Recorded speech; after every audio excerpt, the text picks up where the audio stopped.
Je donne maintenant la parole à son Excellence Frank-Walter Steinmeier, ministre des Affaires étrangères de l'Allemagne.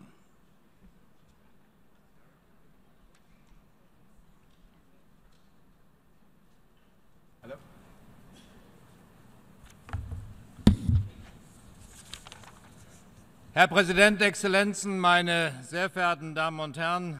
Monsieur le Président, Excellences, Mesdames et Messieurs, mes chers collègues, il y a 70 ans, la lumière revenait dans la nuit du XXe siècle avec la création des Nations Unies. Ça a été un moment clé dans le monde, mais ça ne s'est pas passé dans un paysage où le soleil éblouissant se levait sur de verts pâturages. Cela s'est fait sur les ruines de la Deuxième Guerre mondiale, sur plus de 50 millions de tombes, alors que l'hiver de la guerre froide jetait son souffle glacé, que c'est à ce moment-là que les mères et pères, les parents des Nations Unies ont forgé les fondations du nouvel ordre. Un ordre qui n'est pas parfait, mais qui assez souvent nous a protégés d'une récidive et de retomber dans la vieille barbarie. Aujourd'hui, 70 ans après, il est clair que nous vivons en période de turbulence. Des millions de personnes sont durement touchées par la guerre et la violence. Plus de 60 millions de personnes ont fui leur maison, plus qu'on n'en a jamais connu depuis la fin de la Deuxième Guerre mondiale. Les fondements des Nations Unies sont toujours forts, mais l'ordre mondial qui s'est construit dessus n'y est plus amarré solidement. L'ancien équilibre du pouvoir est remis en question. De nouveaux acteurs très importants apparaissent sur la scène mondiale. Et surtout, ce sont de plus en plus des acteurs non étatiques qui se rendent responsables de la guerre et de la violence. Une guerre et une violence qui ne connaissent aucune règle, pas même les normes minimum, qui sont celles du droit international de la guerre. Nous devons, de toute urgence, créer des contreforts et des piliers de façon à ce que l'ordre qui s'appuie sur les Nations Unies puisse essuyer les tempêtes de notre époque. Quelle forme doivent revêtir ces nouveaux piliers ? À quoi ressemblera l'ordre du monde demain? Je ne pense pas qu'il existe une réponse théorique à cette question. La seule réponse est une réponse pratique. Tout comme la Charte des Nations Unies a été adoptée pour répondre de façon audacieuse à la guerre et aux souffrances, aujourd'hui nous devons construire de nouveaux piliers si nous voulons que les États assument leurs responsabilités et ensemble recherchent des réponses concrètes aux crises d'aujourd'hui, celles de la pauvreté, du sous-développement, des réfugiés, de la migration, de la dévastation de la guerre civile en Syrie et des États faillis sur tout l'arc des crises, l'arc qui va de la Libye à l'Afghanistan. L'extrémisme religieux, le terrorisme et les atrocités commises par ceux qui se sont baptisés État islamique. Toutefois, mesdames et messieurs, il existe une différence fondamentale entre maintenant et la situation qui prévalait il y a 70 ans. Le monde d'aujourd'hui n'a jamais été aussi interconnecté. Les frontières deviennent floues. À l'ère de la mondialisation, on entend dire ici et là que le monde est un village. Mes chers collègues, si tel est le cas, alors nous sommes tous voisins, auquel cas je voudrais nous conseiller d'agir comme des bons voisins. Nos horizons sont très différents, nos traditions, nos religieuses, nos valeurs et nos visions du monde sont différentes. Cette diversité, il faut la respecter. Il n'y a aucune vision du monde qui vaut mieux que les autres. Mais je ne connais aucune culture dont les peuples ne sachent pas ce que ça veut dire que d'être un bon voisin et où les gens n'apprécient pas de vivre en bon voisin. Personne n'investit tant d'espoir dans ces relations de bon voisinage à l'heure actuelle plus d'espoir que les millions de femmes, d'enfants et d'hommes qui ont fui leur foyer. Mon pays a assumé ses responsabilités ces derniers mois. Depuis le début de l'année, nous avons accueilli 600 000 réfugiés. Actuellement, il y en a 10 000 qui arrivent chaque jour. Ces chiffres montrent bien que même nous ne pouvons pas être tout seuls à la hauteur de la tâche sur le long terme. Et nous avons besoin d'une solution européenne. Une solution, en outre, qui s'inspire qui exploite la coopération étroite avec nos voisins autour de la Méditerranée, surtout la Turquie. Deuxièmement, les agences d'aide des Nations Unies, le HCR, le Programme alimentaire mondial, l'UNRWA, l'OCHA, tous aident ceux qui sont dans le besoin sur place, sans intermédiaire. Et il est scandaleux que ces organisations soient tellement sous-financées qu'elles aient dû réduire les rations alimentaires et l'aide médicale.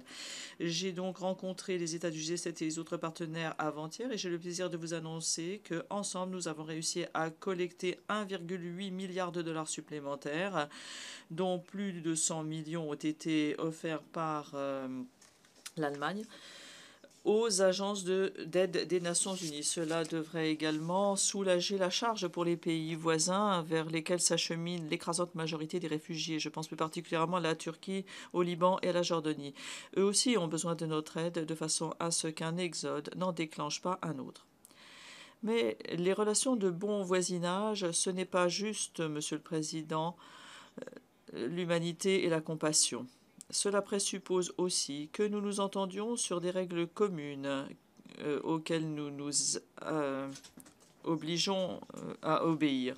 Cela comprend le respect des frontières mutuelles et de la souveraineté des autres. Cette norme fondamentale, elle est toujours violée, même en Europe.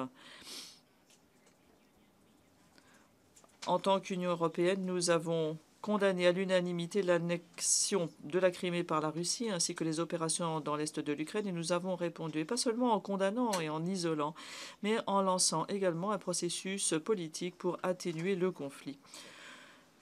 L'OSCE a joué un rôle indispensable dès le départ dans ce processus. Nous souhaitons renforcer l'OSCE en tant qu'institution de la sécurité commune lorsque l'année prochaine, nous allons en assumer la présidence. L'Allemagne va en assumer la présidence. Et, Monsieur le Président, cela aussi, cet acte de responsabilité politique active fait partie des relations de bon voisinage. Un quartier dans lequel personne ne regarde au-delà du portail de son jardin ne vaut pas la peine qu'on y vive ou ne sera pas vivable pendant longtemps. Il faut que les gens regardent car il y a beaucoup de conflits qui ne peuvent être résolus qu'ensemble par la diplomatie multilatérale. Il faut pour cela du temps et de la persévérance, mais cela marche. L'été dernier, les 5 membres permanents du Conseil de sécurité plus l'Allemagne ont conclu un accord avec l'Iran. Après plus de 10 années de négociations, non seulement nous avons réussi à une situation où l'Iran ne sera jamais doté d'une bombe atomique, et quelque chose que nous pourrons vérifier, mais les négociations ont également amené à la table des négociations, notamment la Russie et les États-Unis. Ces négociations ont donc fait la preuve que des voisins peuvent ne pas s'aimer, mais ils peuvent toujours quand même trouver des solutions. Ils doivent le faire, sinon il devient insupportable pour les deux de vivre l'un côte à côte. Cet accord, donc, a créé un terrain commun sur lequel il sera possible de bâtir la sécurité au Moyen-Orient. Et cela sera possible si nous continuons d'y œuvrer. Toutefois, Monsieur le Président, les réalités sont légèrement différentes. En Syrie, le carnage semble ne pas connaître de fin.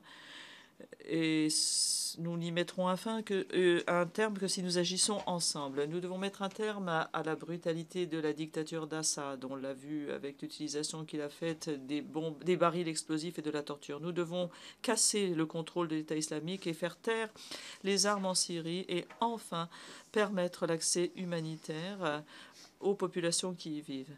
Mais nous avons également des objectifs communs, celui de préserver l'intégrité territoriale de la Syrie, de ramener des conditions permettant à tous les groupes ethniques et religieux de vivre en paix les uns avec les autres et avec les pays qui sont leurs voisins. Voilà des objectifs dans lesquels croient tous les acteurs, quelles que soient les différences entre eux, entre les États-Unis et la Russie, entre l'Arabie saoudite et l'Iran, etc., et autres acteurs de la région. Nous disposons d'ores et déjà d'une base commune d'action pour atteindre ces objectifs, ici même à l'ONU. J'ai nommé la résolution 2139 du Conseil de sécurité. Nous devons maintenant l'appliquer ensemble et avec toutes les parties prenantes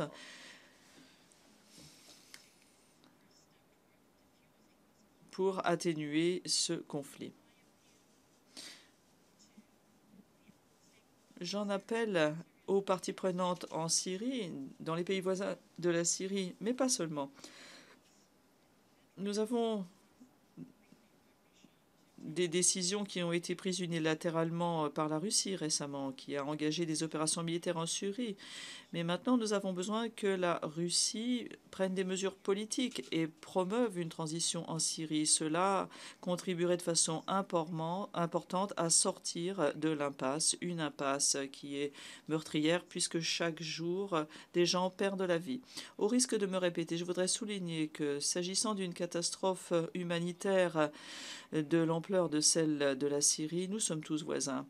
C'est la raison pour laquelle c'est ce que nous devons toujours nous rappeler à nous vers, et c'est ce qui doit sortir de nos démarches diplomatiques. Il n'y aura pas de solution militaire.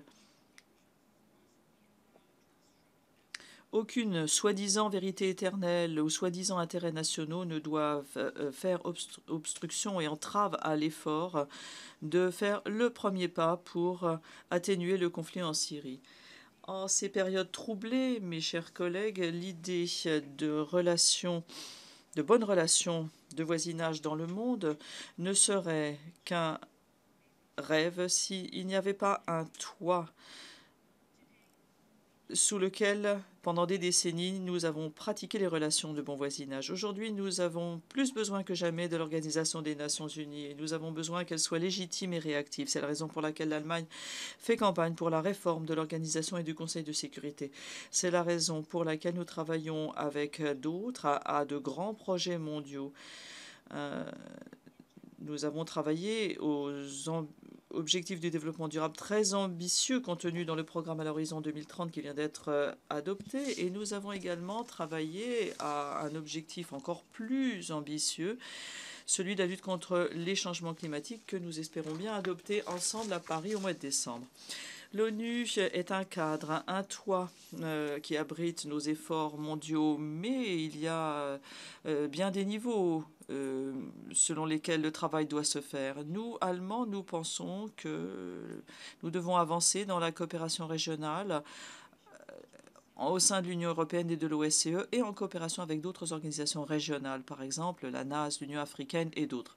Deuxièmement, nous souhaitons réétablir et stabiliser les structures de l'État sur l'arc des crises qui va de la Libye à l'Afghanistan en passant par l'Irak. Et troisièmement, surtout alors que nous allons présider nous présidons le Conseil des droits de l'homme, nous faisons les champions des droits de l'homme. Car aucun ordre politique ne peut durer si les droits ne sont pas assurés.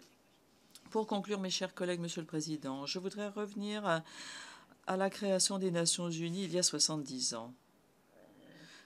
Ce fut un moment magnifique, certes, mais il doit également nous inspirer l'humilité, à moi en tant qu'Allemand, car la Charte des Nations Unies, partiellement, était la réaction de l'humanité à la guerre et à l'inhumanité qui était partie de mon pays.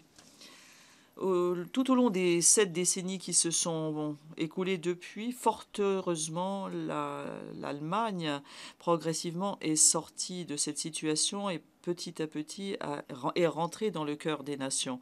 Et nous en sommes reconnaissants, nous Allemands, mais nous sommes conscients de la responsabilité que cela implique pour nous. Lorsque Willy Brandt, en 1969, est devenu chancelier fédéral de l'Allemagne, il a dit Nous, Allemands, nous voulons être un peuple de bons voisins. À cette époque, l'Allemagne était encore divisée et ces paroles, elles avaient été conçues comme un geste de réconciliation à l'attention de la Pologne, de la France et des autres voisins européens qui avaient tant souffert du fait des Allemands. Aujourd'hui, mesdames et messieurs, lorsque une famille syrienne à Berlin me décrit ce qu'elle a vécu, la guerre, l'expulsion, ces paroles de Willy Brandt revêtent une nouvelle signification. Aujourd'hui, le monde est plus petit, mais les crises ne sont pas moins nombreuses. Et le moment est venu pour nous de redire encore une fois que nous, Allemands, nous voulons être un peuple de bons voisins pour ceux qui sont proches et lointains. Je vous remercie.